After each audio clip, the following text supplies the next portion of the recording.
gracias por acompañarnos en lo que es nuestra primera clase de estudio bíblico, donde vamos a estar compartiendo estudios sumamente importantes sobre la Biblia, sobre nuestra relación con el Señor. Quiero dar las gracias a todos los que se van conectando. Déjenos saber en un comentario desde dónde nos saluda, desde dónde nos ve, para así saber, ¿verdad?, desde dónde nos están viendo, porque para nosotros es muy importante el poder tener esta facilidad de poder llegar a muchos hogares, ¿verdad? Especialmente aquellas personas que no tienen la facilidad de poder estudiar con un grupo durante la semana. Así que queremos proveer, ¿verdad?, de este servicio porque hemos sentido la urgencia en nuestro corazón de aprovechar el momentum para poder estudiar la palabra de Dios. Durante estas últimas semanas, yo no sé si ustedes han visto en las redes sociales cómo muchas preguntas han surgido respecto a la Biblia. Muchas personas dicen no creer, otras dicen creer, otras personas, veo mucho en los comentarios hacerse preguntas si la Biblia es verdadera, si verdaderamente es la palabra de Dios, pero no, porque la escribieron los hombres, pero que no, que hay muchas traducciones. Y he visto en muchas dinámicas sobre temas que se están discutiendo, siempre sale a resurgir el tema de la Biblia. Y yo creo que no importando cuánto tiempo llevemos en el Evangelio, es muy importante que nosotros sepamos cuáles son las bases y los fundamentos de nuestra fe cristiana en cuanto a la palabra del Señor, ya sea para aprender para uno mismo, pero también cómo enseñarle a otros. Así que quiero presentar este programa delante del Señor para que nuestros corazones sean receptivos y para que el Señor pueda traer respuestas a esas preguntas que muchos de nosotros podemos tener. Amén. Saludos a todos y como hago eco a lo que mi esposa dijo, gracias por estar ahí. Vamos a crecer juntos en la fe a través de estos estudios y también queremos dejarles saber, no son estudios que solamente nosotros queremos hacer en nuestra búsqueda, en nuestra investigación, pero también eventualmente queremos hacer estudios en base a las preguntas que ustedes tengan. Así que mi esposa va a estar hablando más de eso. Según tú vayas teniendo preguntas de la palabra, ve escribiéndolas, ponlas en un mensaje, en una nota en tu teléfono, envíanos las preguntas porque nos encantaría estudiar la Biblia junto contigo, contestar todas tus preguntas, tus inquietudes, para así crecer juntos en la fe. Así que oramos. Gracias, Señor, te damos por esta oportunidad que nos das, Señor, de juntos estudiar tu palabra. Te pedimos, Señor, que tu Santo Espíritu le hable a nuestro hombre espiritual. En el nombre de Jesús, despiértanos en el Espíritu, Señor, y te pedimos que nuestro espíritu pueda digerir este pan de vida que vamos a consumir hoy, ya que como dice tu palabra, que no solo de pan vivirá el hombre, sino de toda palabra que sale, amén, de tu boca. Y en el nombre de Jesús, Señor, vamos a comer este pan de vida, este manjar, este manantial. Señor. Ayúdanos, Señor, a digerirlo y ayúdanos, Señor, bien importante también a poner tu palabra en práctica, porque no queremos ser, Señor, solamente oidores, sino hacedores de tu palabra. En el nombre de Jesús, amén. Amén. Bueno, Michael, una de las preguntas más comunes que surgen, y bueno, vamos a estar discutiendo varias, ¿verdad? Pero la primera que quiero que me hables es, ¿qué es la Biblia? O sea, ¿la Biblia sí es la palabra de Dios o simplemente es un libro? ¿O qué? O sea, ¿qué es la Biblia? ¿Cómo se define? Sí, mira, hice una investigación acerca de esto. Yo mucha de la información la conocía, pero había unos detallitos que no conocía. Así que primero te voy a explicar lo que es la Biblia de un punto de vista físico. O sea, cómo terminamos con este libro que está aquí, ¿verdad? ¿Cómo fue que esto llegó a mis manos hoy? ¿Cómo es que tu Biblia llegó a tus manos? Mira, la Biblia es un compendio, una recopilación de 66 libros.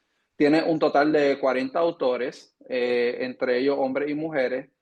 La Biblia se escribió en 3 continentes, en Asia, en África, en Europa. Se escribió en 3 idiomas. 2 de ellos son los primordiales, que son el hebreo y el griego. Pero también hay un libro que se escribió en arameo, que es el libro de Daniel. Y creo que hay algunos fragmentos en otras partes que también se escribieron en arameo. Y entonces la Biblia se escribió en un lapso de tiempo de 1600 años. O sea, desde que se escribió, desde el primer libro que se escribió, desde el primer autor hasta el último, que fue Juan, pasaron 1600 años. Y se cree que el primer autor de la Biblia fue Moisés. La palabra Biblia viene de una palabra griega que es biblos, y la misma significa los libros. O sea, Biblia, o la palabra griega biblos, significa los libros. Y por eso es que la Biblia decimos que no es un solo libro, sino que es un conjunto de 66 libros. La palabra Biblia no está en la Biblia, pero es una palabra que hemos adoptado para explicar este grupo de libros. En la misma Biblia, la misma se refiere como la Sagrada Escritura, lo hemos escuchado muy común, la palabra de Dios o la palabra del Señor, y también se le conoce como la palabra de vida, entre otras. La Biblia también se le conoce como el canon. El canon es la lista de libros aceptados por la Iglesia como inspirados divinamente y como parte de la Biblia. Es decir, como la regla de fe, porque canon significa regla. Así que la Biblia, el canon, es el canon de la fe o la regla de la fe y conducta. La palabra canon proviene del griego, que como dije significa regla o vara de medir. Y este conjunto de libros, de 66 libros, esto se acordó por un consejo o por una reunión entre los líderes de la iglesia en el año 367. O sea, mucho más más de 500, de 1500 años. Hace muchos años que se acordó que este es el libro, que estos 66 libros son los que van a formar parte de la Biblia. Entonces, la Biblia protestante se divide entre el Antiguo y el Nuevo Testamento, el Antiguo Pacto y el Nuevo Pacto. El Antiguo tiene un total de 39 libros. También, versus que la Biblia Católica tiene 46 libros. Ahora, quiero hacer una aclaración porque lo que nosotros consideramos el Antiguo Pacto es lo que los judíos le llaman el Tanaj.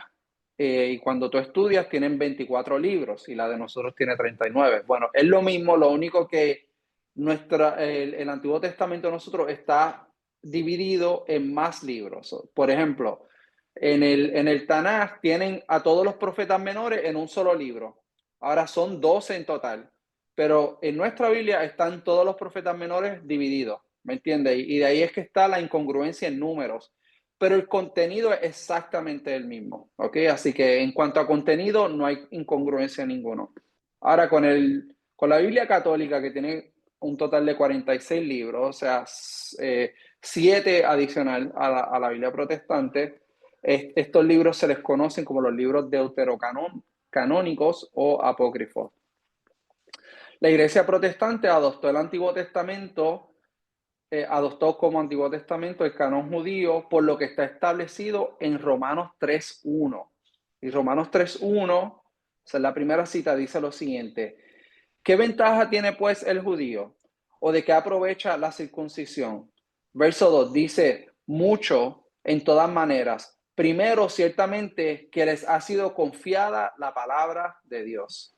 Entonces fueron los judíos los que establecieron cuál era su canon, pues ellos le dicen Tanaj, y ahí fue que nosotros adoptamos, en base a este verso, que el Tanaj va a ser lo que nosotros llamamos el Antiguo Pacto. Y ahí eso se selló y así quedó.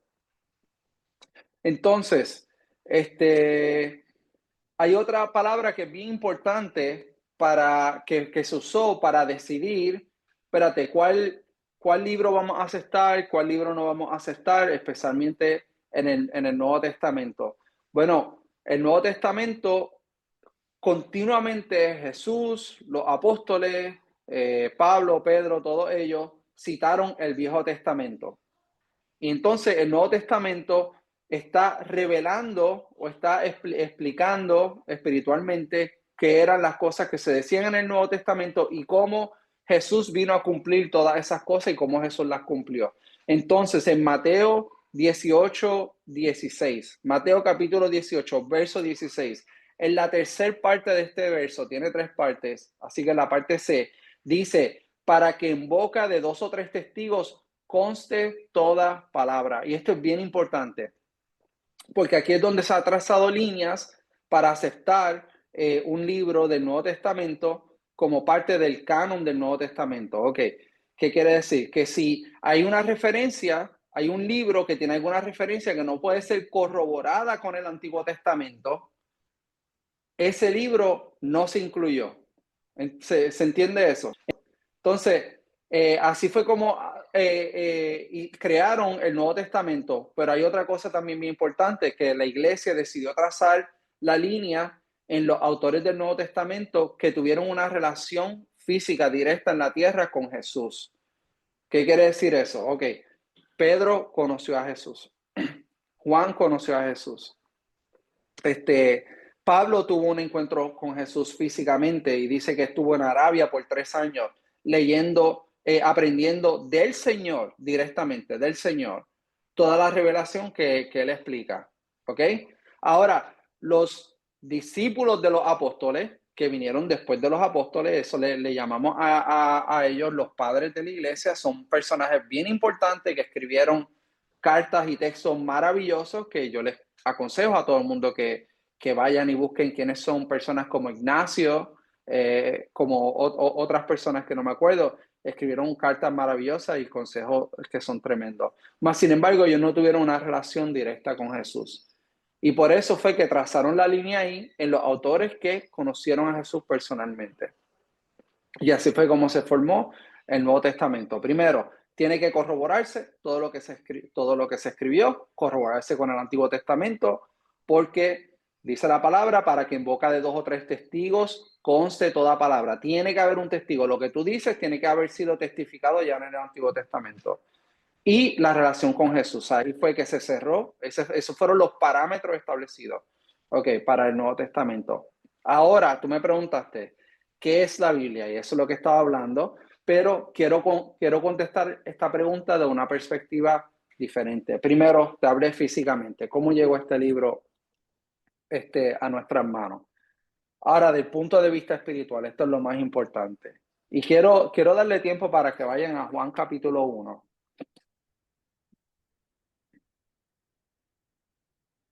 Porque esta es la respuesta. Desde el verso 1 vamos a leer al 5 y después del 5 brincamos al 14.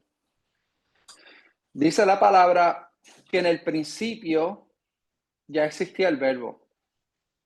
Y el verbo estaba con Dios y el verbo era Dios.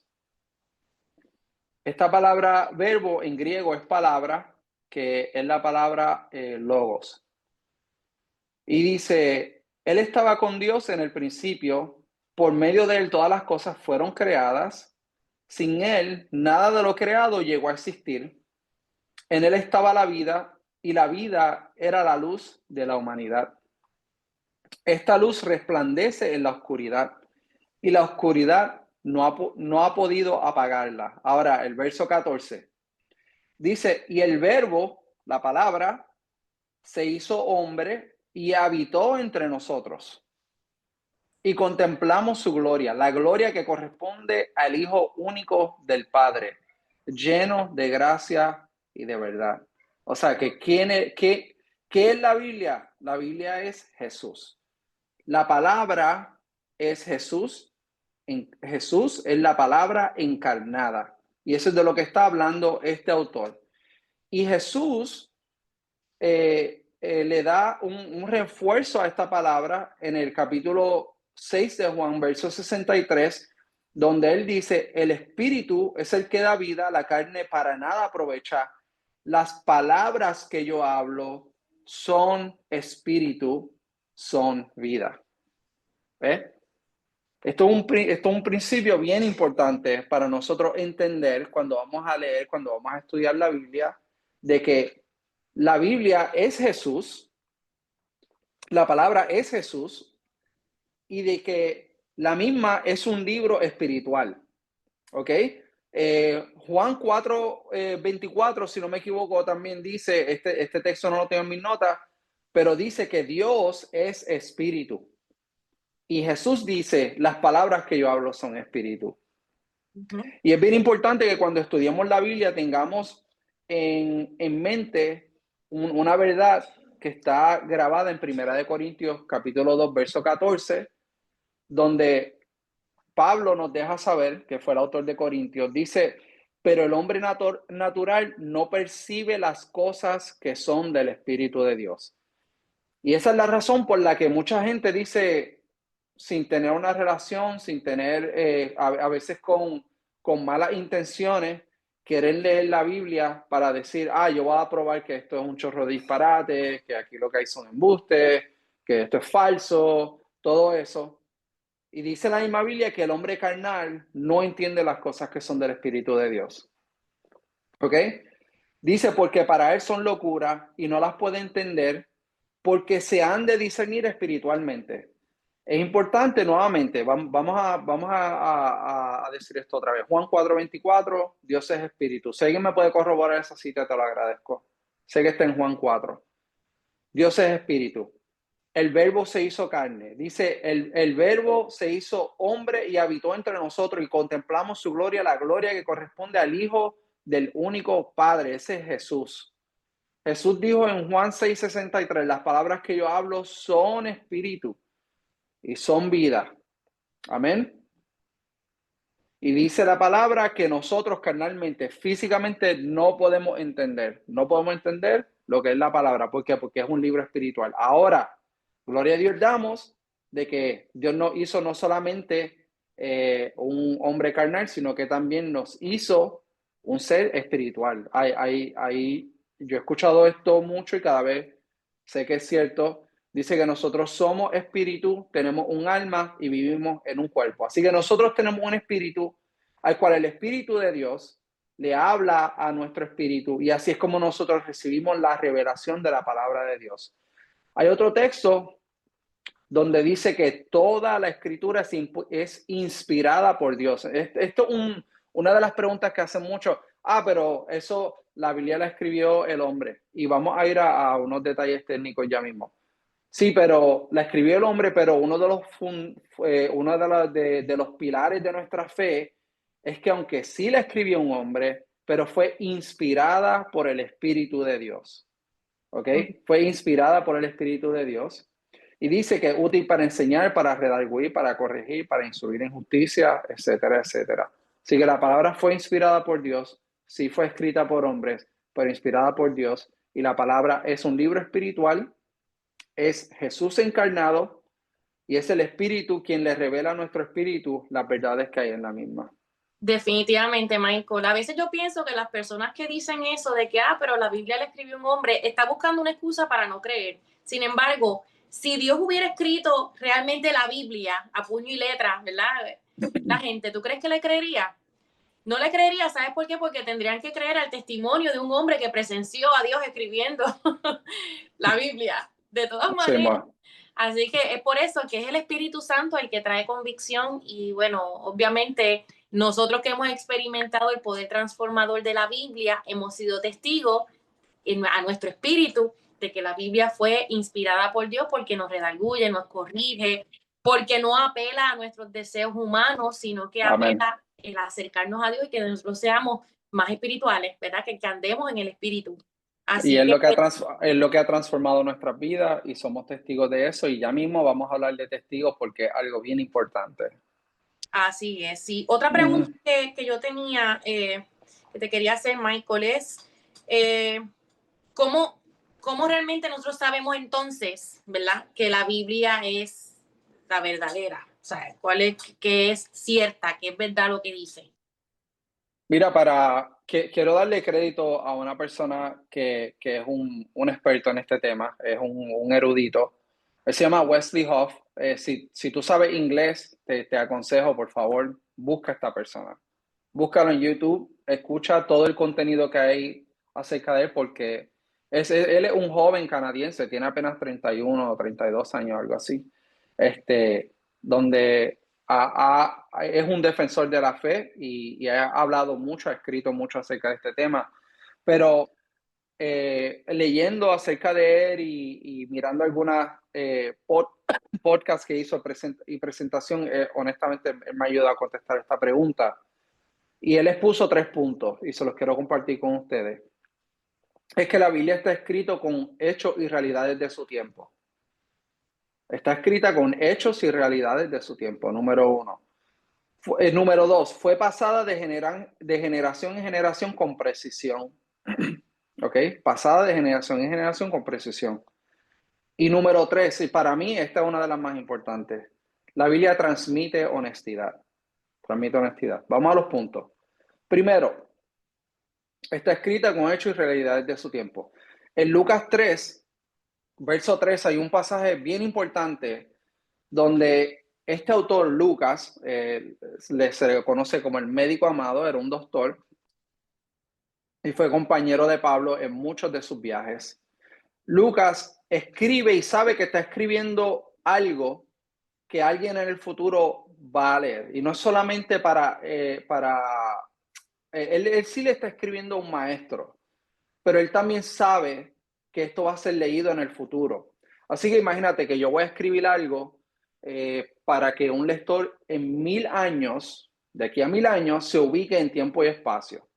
Entonces, ¿qué yo voy a hacer?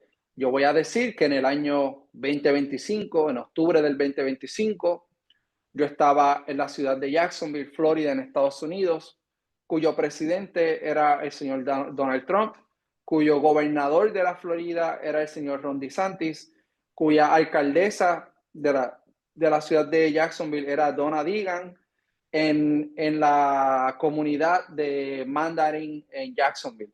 Ve, ya en 1000 años alguien puede virar para atrás en el tiempo y mirar datos históricos y corroborar de que estos 3 puntos, ¿verdad? Estos 3 líderes en este lugar una vez sí se encontraron. Y eso es exactamente lo que hace Lucas en el capítulo 3, verso 3. Dice: en el año 15 del imperio de Tiberio César, ese era el emperador, siendo gobernador de Judea Poncio Pilato y Herodes tetrarca de Galilea y su hermano Felipe tetrarca de Ituria y de las provincias de Tracónite y Lisanias tetrarca de Abilinia, y siendo sumos sacerdotes Anás y Caifás, vino palabra de Dios a Juan, hijo de Zacarías, en el desierto. Él dijo quién era el emperador. Él dijo quién era el gobernante, no solamente el gobernante de Judea, sino el de Galicia, el de Galilea. Dijo quién era el gobernante de Abilinia, quién era el gobernante de Traconite, quiénes eran los sumos sacerdotes. Y todo esto tú puedes ir al libro histórico y corroborar a todos estos personajes y corroborar que todos gobernaron o tuvieron una posición de liderazgo al mismo tiempo y en el lugar correspondiente. ¿Ves?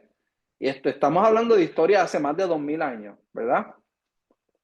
Y estos han sido detalles que han usado otro que era un experto transmitiendo el tiempo y el espacio donde estaba, era un autor que se llama Esdras, también hacía lo mismo. Y esto es solamente un ejemplo en el Nuevo Testamento. Hay obviamente muchísimos otros ejemplos que podemos dar para esto. También en el Antiguo Testamento hay una historia en Segunda de Reyes, capítulo 18, versos 13 al 37, donde el rey Sennacherib, que era rey de Asiria, invade a Judea, al reinado de Judea, y el rey de Judea era Ezequías. Esta historia es corroborada, tú puedes ir hoy al Museo de Gran Bretaña, lo que es el Museo Británico, perdón, en Londres, y hay una sección en el museo que se llaman los relieves de Laquis. Hay una foto de un cuarto donde hay uno escrito en piedra. Esto fue un cuarto que se hizo para celebrar una victoria, ¿ok? Y esto se encontraba en Asiria, en la capital de Asiria, que es donde se desarrolla la historia de Jonás, que es en Nínive, que es hoy día es la ciudad de Mosul en Irak. Y tú sabes que esa historia relata exactamente lo que está escrito en Segunda de Reyes capítulo 18. O sea, tú puedes usar otra fuente para corroborar la veracidad de la historia que está en Segunda de Reyes capítulo 18. ¿Ves? Otro ejemplo de cómo se puede probar que historias que están en la Biblia han sido corroboradas con fuentes externas a la palabra de Dios, ¿ok? Entonces, la Biblia que tenemos hoy, ¿ok? Es la misma que se tenía antes, pero se ha la palabra se ha continuado traduciendo, pero no para alejarse del original, no para diluir el original, sino que es todo lo contrario, sino es para acercarla al texto real, ¿ok? Otra cosa que se usó para corroborar el tiempo eran los nombres, ¿verdad? Imagínate que yo te doy una historia para leer y te digo que uno de los autores principales en esta historia, que se desarrolló en el 1850, su nombre era Aiden. Pues eso ya con el nombre, ya tú vas a decir, espérate, pero eso no era un nombre común de ese tiempo. Tenía que ser Frederick o no sé qué otros nombres eran de ese tiempo. Aiden es un nombre común en Estados Unidos hoy, ¿verdad? Entonces, si yo escribo algo del 2025 y una de las personas, uno de los personajes, uno de los nombres más comunes, uno de los personajes del 2025 es Aiden, pues en 1000 años tú puedes corroborar que eso era un nombre de ese tiempo. Por ejemplo, Moisés es un nombre egipcio, no es un nombre hebreo. Y Moisés, la historia de Moisés fue de un niño que nació y se crió, se desarrolló en Egipto y llegó a ser uno de los príncipes de Egipto. Ya tú puedes colocarlo en ese lugar. Lo mismo fue con la reina Esther. Esther no es un nombre hebreo, sino que es un nombre persa. Y la historia de Esther se desarrolla ¿dónde? En Persia. O sea, estás hablando de una hebrea que vivió en Persia, su vida se desarrolló en Persia, ¿verdad? Pero obviamente los judíos adoptaron las tradiciones de ese lugar. Es como nosotros venimos de nuestros países, venimos a Estados Unidos y a muchos de nuestros hijos le ponemos nombres en inglés. Eso es común entre nosotros los hispanos, ¿verdad? Pues ya eso nos ubica aquí en Estados Unidos, que son nombres que si hubiésemos no hubiésemos quedado en nuestros países de origen, jamás hubiésemos escogido para nuestros hijos. Y también eso ha pasado de esa forma, es como se han determinado que algunos libros no son veraces. Por ejemplo, el Evangelio de Judas tiene solamente dos nombres contemporáneos con el tiempo de Judas. Era Judas y Jesús. Todos los demás nombres eran nombres comunes que eran de 300, 400 años de Jesús. Y esto es algo bien importante porque después antes de que existiera el canon, antes que existieran los 66 libros, había mucho plagio. Y el plagio de aquel tiempo era diferente al plagio de hoy. El plagio de hoy es tú escribes algo, yo lo tomo, le quito tu nombre y le pongo mi nombre. Este es el escrito, la investigación de Michael Rivera y es mío. El plagio de aquel tiempo era, no, yo lo voy a escribir y yo le voy a poner el nombre de una persona que es una persona cuyo nombre tiene peso. Por ejemplo, Pedro. Pedro es el primer líder de la iglesia. Era el líder de los apóstoles, ¿no? Fue el primer pastor. Entonces, si yo escribo algo, escribo cualquier disparate y le pongo el evangelio de Pedro, pues entonces la gente va a decir, oh, wow, esto es de Pedro, o esto es de Judas, o esto es de Mateo, o esto es de Marta o de María, ¿verdad? Mujeres que caminaron con Jesús. Así era como se hacía el plagio antes. Pero había la necesidad, hubo la necesidad en el año 367. Por eso fue que se juntaron, porque había mucho disparate, había mucha herejía, y la iglesia quería erradicar todo eso y decir, no, espérate, aquí trazamos la línea. Y aquí fue donde trazaron la línea, en 66 libros. Ahora, dije algo bien importante. Es que la Biblia se continúa traduciendo, pero no para alejarnos de lo que era antes, sino para acercarnos. Es todo lo contrario. Mírate este detalle histórico. Nuevamente, Wesley Hoff, búscalo. El tipo está brutal. Ok. La Biblia Reina Valera, que es la que yo tengo, originalmente se tradujo en el 1569. La misma se tradujo con 31 manuscritos. Era lo que existía en aquel entonces. 31 manuscritos. El manuscrito más viejo era del siglo XI, o sea, del año 1000. O sea, ya está 1000 años después de Jesús, en el 1569. El manuscrito más viejo era del siglo XI. Hoy, en el 2025, existen sobre 5000 manuscritos que se han descubierto a través de los tiempos. El más importante de todos es el de en el 1948, en el mismo año, que Israel se forma como nación, qué casualidad, ¿verdad? Un niño está pastoreando una oveja, se le va una oveja por una cueva, él le tira piedras para sacar a la oveja y le da algo que se rompe, él escucha como un vidrio, algo, no, o sea, no un vidrio, sino más bien barro, y ahí encuentra que hay unas jarras que tienen dentro manuscritos que han sido preservados por miles de años. Y ahora el manuscrito más viejo que tenemos, primero era del siglo XI, el manuscrito más viejo que tenemos es del segundo siglo, o sea, del año 100. Las personas que leyeron este manuscrito, que de hecho es el Evangelio de Juan, ese es el más viejo que tenemos, las personas que leyeron este manuscrito, es posible que conocían a Juan, porque Juan fue el que más tiempo duró después de Jesús. Creo que murió en el año 90 y pico después de Jesús, algo así. Y por eso es que digo, la Biblia no se aleja del original, es todo lo contrario. Con el tiempo se ha acercado y se ha acercado y se ha acercado. Ok, suficiente con ese punto. El último punto, la Biblia transmite honestidad. Búscate cualquier libro religioso, busca los héroes de esos libros, a ver si los describen como hombres imperfectos. La respuesta es que no. En nuestra Biblia, nuestros héroes, la Biblia le llama a sí mismo, en el capítulo 11 de Hebreos, a los héroes de la fe. Habla de Abraham. ¿Quién fue Abraham? Pues Abraham fue el hombre que Dios usó para levantar una nación santa. Pero el mismo Abraham era un mentiroso. Y eso está clarísimo en la Biblia. El hombre que Dios usó para levantar un pueblo, ¿okay? Para ser padre de naciones, eso la Biblia le llama a sí mismo, padre de naciones, era un mentiroso.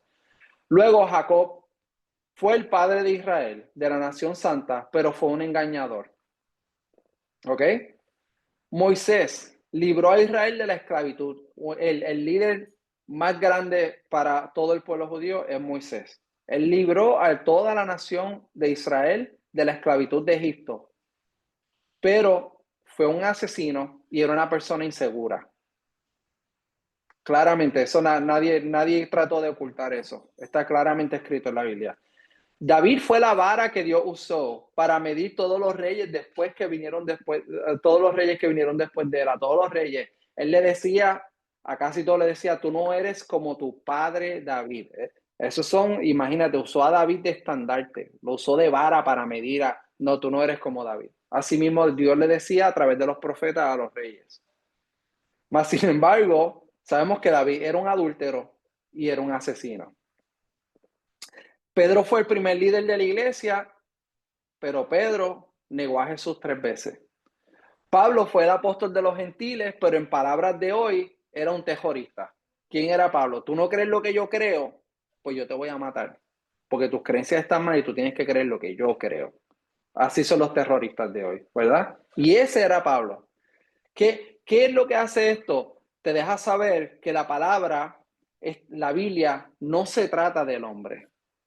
No se trata del hombre porque, y también nos ayuda a ver que los autores de la Biblia, los 40 hombres, sí, fueron 40 y sí, fueron hombres y mujeres, que ellos eran imperfectos, mas sin embargo, en todas las historias podemos ver que es lo que una persona imperfecta puede hacer en las manos de Dios.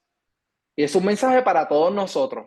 Y cuando nosotros leemos cada uno de estos autores, debemos de ver que ellos eran tan inseguros como nosotros, tan mentirosos como nosotros, tan ladrones como nosotros, bueno, y la lista sigue por ahí para tan adúlteros como nosotros, tan fornicarios como nosotros, tan idólatras como nosotros. Pero Dios transformó su vida y Dios hizo proezas, hizo cosas maravillosas y grandes a través de estos hombres imperfectos. Y de igual forma, eso es lo que Dios quiere hacer con nosotros. Amén. Amén. Tremendo. Ya saben, los 3 puntos yo los he compartido allí en el chat. La Biblia está escrita con hechos y realidades del tiempo, fue pasada de generación en generación con precisión y transmite honestidad. Tremendo. Pero, Michael, yo sé que has compartido un montón de cosas de la Biblia y yo quisiera abrir el foro para que las personas contestaran esta pregunta. Yo no sé si ustedes se han encontrado con personas o se han puesto en esta posición de decir, bueno, pues yo sé que la Biblia, pues, es la Biblia que usan los cristianos y sí habla de la fe y sí es la verdad de la palabra del Señor, pero una vez yo acepto al Señor, realmente no, ¿para qué necesito leerla? Es que no me gusta leer, no me gusta leerla porque, no sé, a veces como que no la entiendo o la empiezo a leer y me aburro, no sé, no creo que sea como que, wow, una necesidad leerla, si ya yo estoy salva y ya tengo a Dios en mi corazón. ¿Qué podemos decir al respecto? ¿Hemos estado allí? A ver, ¿quién quiere contestar? Con honestidad. Pues he escuchado personas decir eso. Yo, por ejemplo, he tenido que inculcarle esto a mis hijos, el amor por la lectura, porque realmente lo más que han experimentado de lectura ha sido en la escuela. Entonces piensan que leer la Biblia es igual de aburrido que leer las historias que leen en la escuela, que no les interesa, whatever. Se he tenido que fomentar en ellos como que, no, pues mira, tú tienes que leer la Biblia. ¿Pero por qué? ¿Pero para qué? Entonces me empiezan a cuestionar el por qué y para qué, si ya ellos, sí, ya yo creo en Dios, ya yo creo en Jesús, porque tengo que leerla. Bueno, ¿han estado allí o sus hijos les han hecho esas mismas interrogantes? No, es que como dije, la Biblia es un libro espiritual Ujú. y esto es algo que podemos hablar más en el futuro. Eh, los estados espirituales, la palabra le habla con estar en la carne o estar en el espíritu y, y, y, y a veces, como, bueno, vuelvo y digo, lo podemos discutir más en el futuro, pero cuando estamos en ese estado carnal, no es, buscamos lo que buscamos es los placeres de la vida. Y la Biblia no es un libro que satisface nuestros placeres, es todo lo contrario. Ujú. Somos llamados a sacrificar los placeres, no porque esto es un concepto erróneo. Yo me crié en una iglesia bien legalista, ¿verdad? Y, y me da tristeza que se predicaban las cosas como de todo lo que tú no podías hacer. Entonces, bueno, no puedo hacer esto, no puedo hacer aquello, no puedo hacer, o sea, puedo respirar por lo menos, porque pareciera que era así. Más sin embargo, no es de lo que no puedo hacer, es que hay un camino mejor. Y ahí es donde muchas iglesias fallan. No es que no haga esto, es que hay algo mejor para ti, porque esto trae destrucción a tu vida y lo que sea, y esto va a traer condena eterna, trae perdición a tu vida, versus que este camino, esto que tú puedas hacer, que está lo que aprendemos en la Biblia, la vida de Jesús, poner en práctica la vida de Jesús, es definitivamente lo mejor para nuestras vidas. Y, y, y bueno, eso era. No quiero meterme mucho en ese tema porque eso es otro estudio en sí solo. Ujú, ujú. Pues mira, yo encontré en la palabra del Señor el por qué debemos leer la palabra. Y quiero hacer un paréntesis para decir que dice la Biblia que la fe pues viene por el oír y el oír por la palabra de Dios. Y yo como maestra he entendido que hay diferentes tipos de inteligencia, ¿verdad? Y hay diferentes tipos de intereses en cada persona. Por ejemplo, no hay personas que no son de tomar un libro y leer, pero son más auditivas y así aprenden más, ¿verdad? Ese soy yo, definitivamente. Entonces, pues hoy en día podemos tener la tecnología a nuestro favor, donde podemos buscar la Biblia en audio y escucharla todo el tiempo. Esto, cuando estemos en el carro, camino al trabajo, mientras estamos haciendo los quehaceres del hogar, antes de dormir. Por ejemplo, algo que me ha funcionado a mí con Marquitos no le gusta sentarse a leer un papel. Lo abruma ver muchas palabras, muchos párrafos, y es como que, ay, pues con él he buscado una Biblia en audio dramatizada para niños en Spotify y ahora ha hecho la costumbre de escuchar la Biblia en audio todas las noches antes de dormir. Y créanme que el espíritu lo capta, porque me han dicho las maestras en las escuelas bíblicas que Marquito responde a casi todas las preguntas que hacen. Y siempre está bien atento y recuerda las historias y se les queda grabada en su mente. Así que la Biblia ya está en audio. También hay Biblias en versiones que son más fáciles de entender, que están, como dice mi papá, en arroz y habichuela. Por ejemplo, una versión que a mí me gusta mucho es la traducción al lenguaje actual Dios habla hoy, está la Nueva Traducción Viviente, que son en un español más simplificado, que nosotros podemos entonces relacionarlo al español de hoy y por ende nos podemos relacionar con la palabra de una manera más personal. También la Biblia está dramatizada en películas y series, aunque aquí pues sí a veces queda interpretación de los directores de las películas, pero esta serie, por ejemplo, de Chosen, por lo menos aquí en los Estados Unidos, ha tenido mucho auge, mucha acogida en el pueblo cristiano, porque parece ser que está bastante Bastante fiel. fiel a las escrituras, que está bastante fiel a las escrituras. Lo cierto es que la película no es que las películas o los audios deban sustituir, ¿verdad? La palabra escrita, sino que puede ser un medio que nos anime más a aprender de la palabra del Señor, puede ser un recurso adicional a nosotros poder captar la palabra, memorizarla.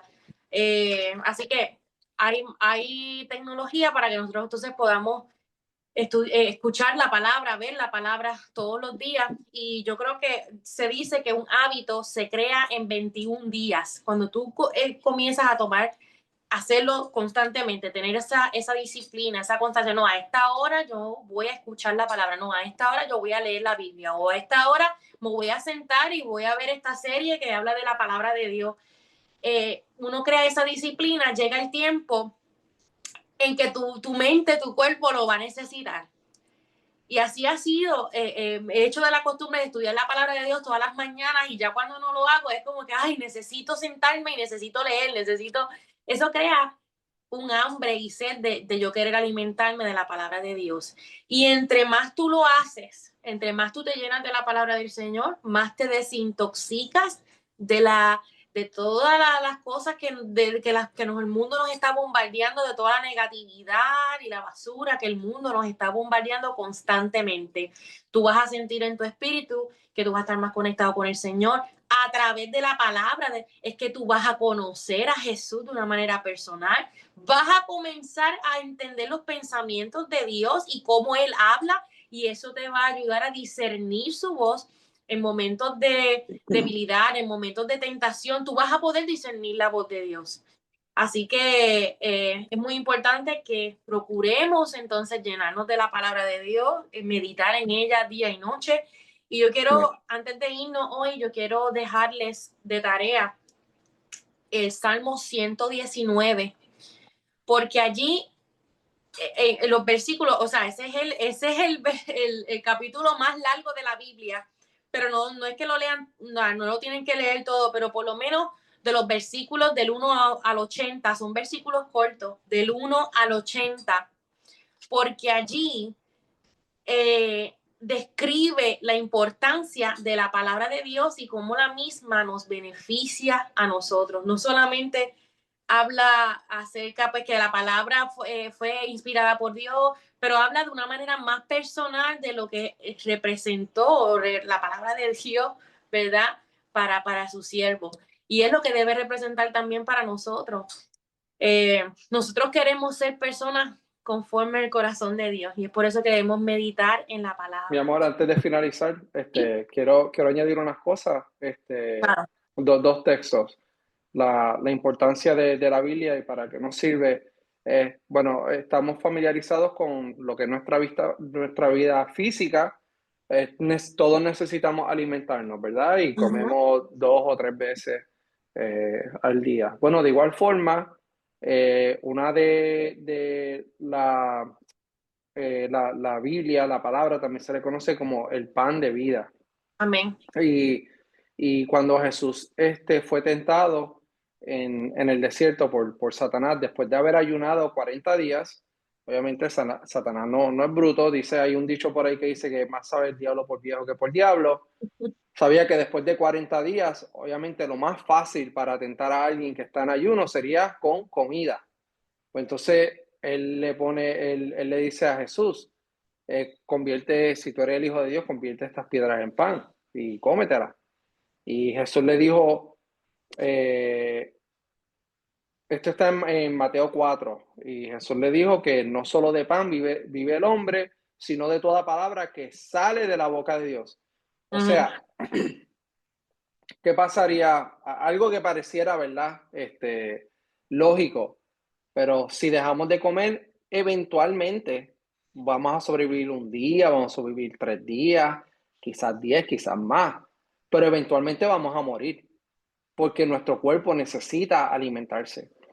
De la misma forma, le pasa a nuestro hombre espiritual. Lo que nuestro hombre espiritual come es la palabra de Dios. No hay otro alimento que le podamos dar.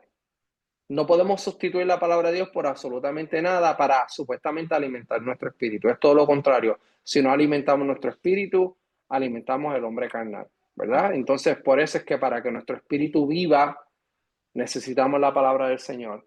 Y lo último, ¿para qué nos sirve? Segunda de Timoteo 3:15.